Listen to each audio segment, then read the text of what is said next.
Hi, I'm Mark Gaylor, Sony Global Imaging Ambassador. I wanted to talk to you about one of the great advantages about going mirrorless, and that is basically the size and weight saving. Now, I do a lot of travel photography, and often I need to pack down to a 7-kilo camera bag, and that's my complete kit, so that I can take it on board international airlines. Now, there are some forums that will basically tell you that although the camera bodies are much smaller, by the time you factor in lens size and weight, then you lose a lot of those advantages, and I would beg to differ.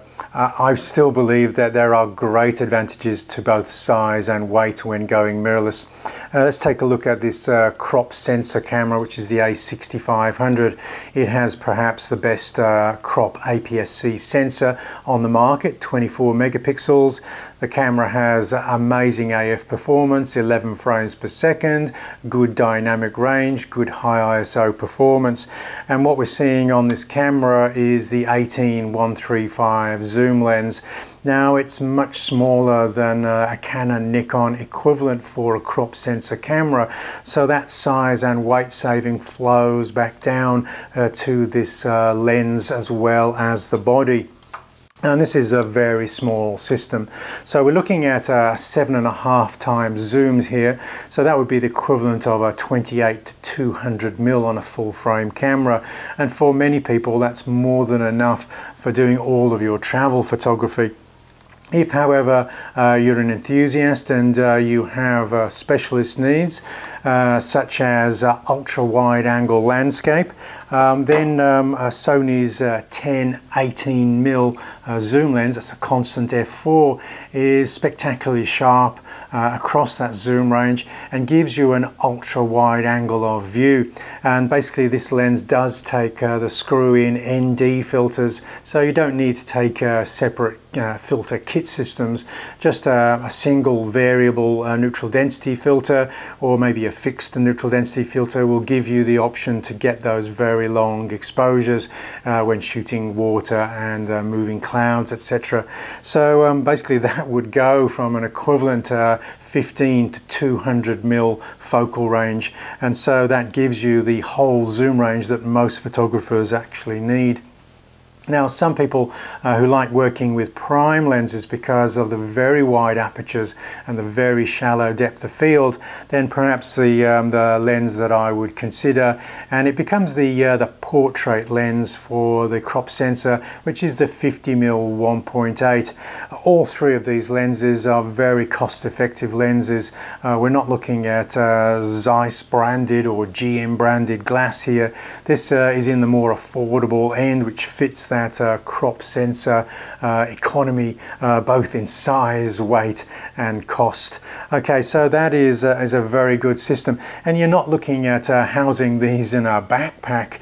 You basically can work from a messenger bag, bags that don't look like camera bags, or if you prefer to put it on your bag back, then such a system like this from Think Tank, which is a sling bag, can basically go on the back. But when you're walking around or hiking, you're hardly going to know that this system is on your back. Okay, so let's take a look at the full frame equivalent. This is the system that gets perhaps most criticism for saying that there's little advantage when we factor in lenses. And again, I have to stress, I beg to differ. This is the A7R Mark III. This is cutting edge image quality, and what we're looking at there is an 85mm 1.8 prime. Now, these are really, this is a great value for lens, great value for money lens. This is pin sharp wide open. And one of the great advantages about the A7R Mark III, and the 2 for that matter, is that 42 megapixel sensor. So if we do decide to shoot in APS-C mode, then we're not going to lose too many megapixels in that jump. But what that does is it gives us a 1.5 magnification factor on this lens. So this would be an equivalent of a 135 1.8 lens if I wanted to shoot in the APS-C mode. Now that does drop the megapixel count to 18 megapixels. But given that there's 8 megapixels on a 4K screen, maybe 16 megapixels on a double page spread in a magazine, that is still a workable option for me. Now, a couple of the other things that I can also factor into this is obviously the 85mm prime isn't going to cover me for every situation, and so I've basically brought along 2 other prime lenses. So this is perhaps one of the sharpest lenses ever made. It's a Zeiss design lens for Sony. It's the FE 1.8 55mm.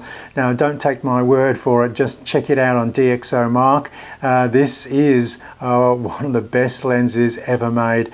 It is spectacularly sharp, wide open.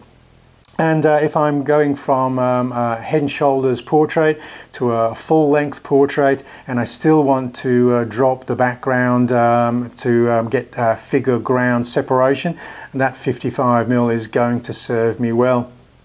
If I need the establishing shot, the general overall scene for my story, then I'm going to use perhaps the smallest FE lens currently in Sony's lineup. Again, it's a Zeiss design lens, so that it basically tells you it's pin sharp. It's sharp wide open. It's the 2.8 35mm. This is the definitive or classic street focal length. And so with these 3 lenses, I'm pretty much going to cover 95% of my focal needs. Now, and as you can see, those 3 lenses would fit in a camera bag, which is not your typical DSLR backpack. That is basically going to all fit in this little bag, and it's going to just be a couple of kilos, and that is going to go nowhere near my 7-kilo carry-on. So if I did want to build up my system, I do have the options to take more lenses, maybe the 70-200 f4 zoom, or maybe the 24-105 f4. That gives me flexibility. If I don't want to be constantly switching out and changing primes, I do have the option to work maybe with 2 zooms. Okay, so a number of options there. Some people will say, well, I need to go wider than that 35mm mark that you just showed us, and I know those 16-35 f4 or the f2.8 G Master, they're not small lenses, and but you don't have to go that zoom approach if you don't want to. If weight and size inside the bag that is really a priority, then I do own this Voigtlander 15mm. Admittedly, it's not an autofocus lens, but if I'm shooting landscape at f11, f16, which is pretty much all of my landscape work, then the AF is not a great loss. I will basically just dial in 6 meters or so. That will give me ample depth of field to go from stuff that's right in front of the lens right out to the horizon line, and that is corner to corner sharpness, and that gives me a great additional lens to that 3 lens kit if I'm going for ultra wide landscape work. Okay, so we've got other options, of course, especially if you're really going for small lenses. This is an option that not many people will take, admittedly, but this is a Pancake lens. This is a 20mm 2.8, and you can see it weighs just a couple of ounces, hardly any weight at all. Now we do have to shoot in APS-C mode. That's the 18 megapixels on the A7R Mark III and A7R Mark II. That is a great option. Like, why leave home without it if you're looking for that 30mm equivalent in 18 megapixels. Great for street photographers to make their cameras unobtrusive. Now, okay, so you can see quite easily that people who say that there's not a great or significant weight saving or size saving for mirrorless, they're not factoring in choice. We don't have to go the 2.8 telephoto lenses. We can go primes, or we can go f4 zooms. Sony's lens lineup is extensive, and it does give us the choice to travel light or go for the high image quality, wide aperture telephoto lenses. So if you found this information remotely useful, just hit the thumbs up or subscribe to this channel, bottom right hand corner. I'll also post some links, top right hand corner, the little icon will give you links to other movies of a similar genre. Okay, I'm Mark Gaylor, Sony Global Imaging Ambassador.